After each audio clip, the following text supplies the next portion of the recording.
Since the beginning of time, legend has told of an epic battle between good and evil.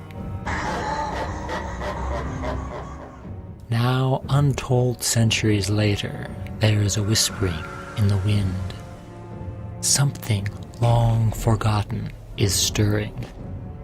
Too powerful to be destroyed, it was merely imprisoned, biding its time until its confinement would end, waiting for someone foolish enough or corrupt enough to free it from its shackles.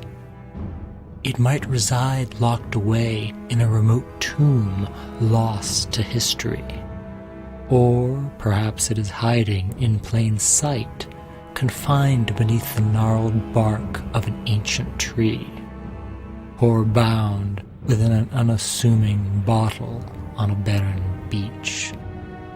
But one thing is certain. Once finally freed, woe to the hero who finds herself face to face with this evil of ages past. Because even the righteous ancients, at the height of their power, were not able to destroy it. All they could manage to do was seal the evil in a can. Greetings, good storytellers. I am the Artful Narrator, and it is my privilege to welcome you to learning the tropes of writing. They say that villains act while heroes react. And yet, in hindsight, sometimes villains appear to have been singularly uninspired to act until the arrival of the proverbial hero. One might even go so far as to imagine that such stories often feature great and powerful centuries-old villains that, narratively, only exist so that the young up-and-coming hero can have someone to thwart. Luckily, however, you can easily account for your villain's inactivity by employing the storytelling device called sealed evil in a can, thereby describing how this ancient evil was trapped in some form of fantastic object or location, from which the villain has only just managed to escape, thus setting the stage for an epic battle, with an unlikely hero finding herself the only hope of stopping an age-old force of evil. This trope apparently draws its name from none other than Rita Repulsa, who, after being imprisoned in a space dumpster, was accidentally freed by some hapless astronauts. After 10,000 years, I'm free! It's time to conquer Earth! Alpha, Rita's escape. Recruit a team of teenagers with attitudes. The attitude part was crucial to the success of the endeavor. It was the 90s, after all. But I digress, as there are other aspects pertaining to this trope that are worth examining. For example, one logical question about the concept of an imprisoned evil is, why was it imprisoned in the first place, rather than simply destroyed? The answer is often that this being was too powerful to be destroyed, and so the only way to triumph against it was to deny it battle by locking it away. Such a backstory serves to build up the evil as a truly deadly foe, and furthers the narrative by forcing the hero to either discover what forgotten powers were originally used to bind it, or to do what even the ancients could not do, by destroying the evil once and for all. A similar scenario forms the plot of Thor Ragnarok, where the goddess Hela, who was long ago imprisoned by Odin, is now freed and quickly moves to assume her rightful place on the throne of Asgard. With Thor's hammer destroyed and an army of undead warriors at Hela's command, it becomes apparent that the son of Odin's might will not be enough to win the day, and so it is up to Thor to instead use his knowledge about the source of Hela's power to bring about her undoing, before the rest of the 9 realms fall before her. Kneel. Beg your pardon.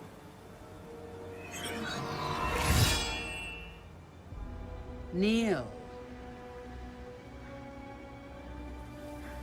Before your queen. Of course, we have thus far been taking for granted the fact that the sealed evil was freed on accident by some poor fool. However, you can construct events such that it is the hero herself who is tricked into releasing the evil from its long imprisonment. For sometimes a desire to do good can unknowingly visit dire evil upon the land. Or, more tragically, a hero who believes that he is choosing the greater good over the lesser evil may find that his actions actually brought about the rise of a greater evil. As was the case in The Witcher 3, where the titular Witcher, Geralt, faces such a loathsome decision when seeking to save some innocent children from the clutches of the odious crones of Crookback Bog. For, encountering an ancient oak tree that emits ominous sounds like the beating of a heart, Geralt discovers that the immortal spirit of a dangerous being called the Lady of the Wood lies imprisoned within the roots of the tree. With time being of the essence, Geralt agrees to free the spirit, in exchange for which the spirit vows to help Geralt save the children. A trade whose unforeseen ramifications are later shown to have cost the lives of every man, woman, and child from a nearby village.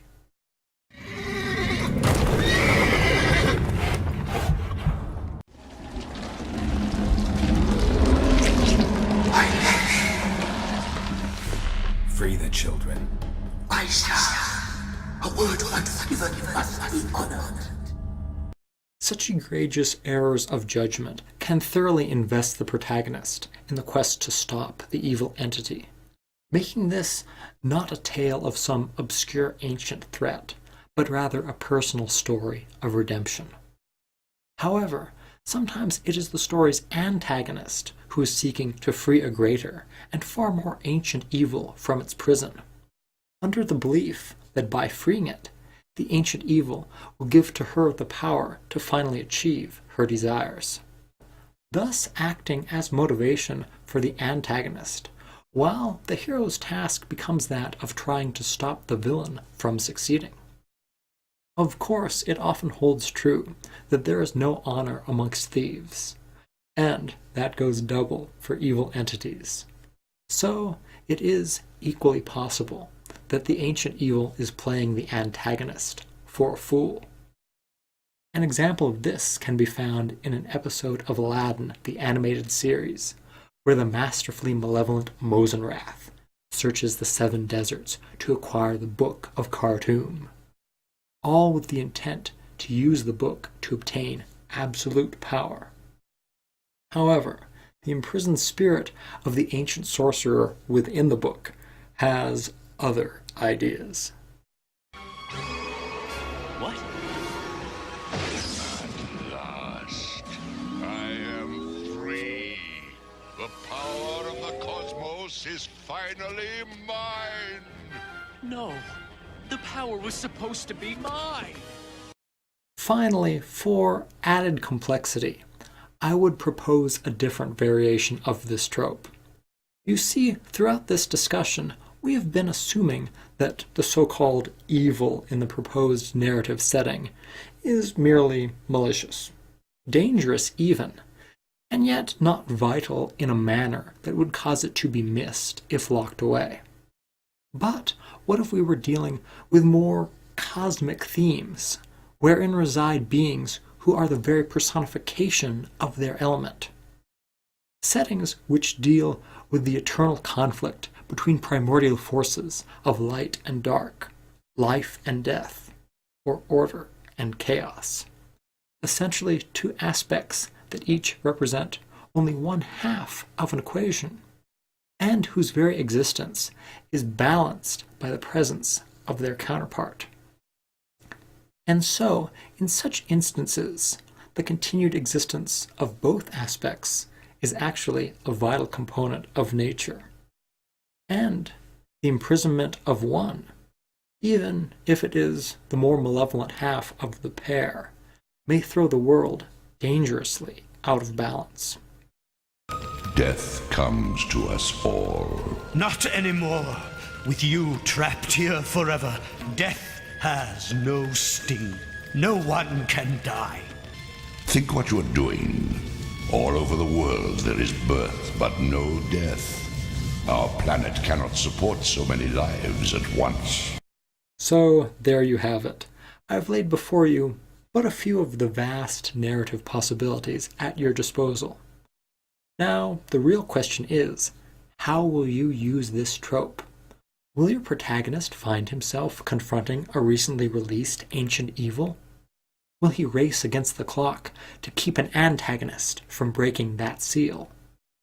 Or, as the plot unfolds, will it perhaps be revealed that the hero's task was not to keep the proverbial can from being opened, but in fact, quite the contrary? As always, thank you very much for watching Good Storytellers. I hope that this video has been informative, or at the very least, a pleasant diversion. Until next time. Contains extract of flame, brimstone, and corn syrup. Oh, that reminds me. Be sure to check the expiration date on your sealed evil in a can. After all, you wouldn't want the evil going bad, now would you? Cheesy.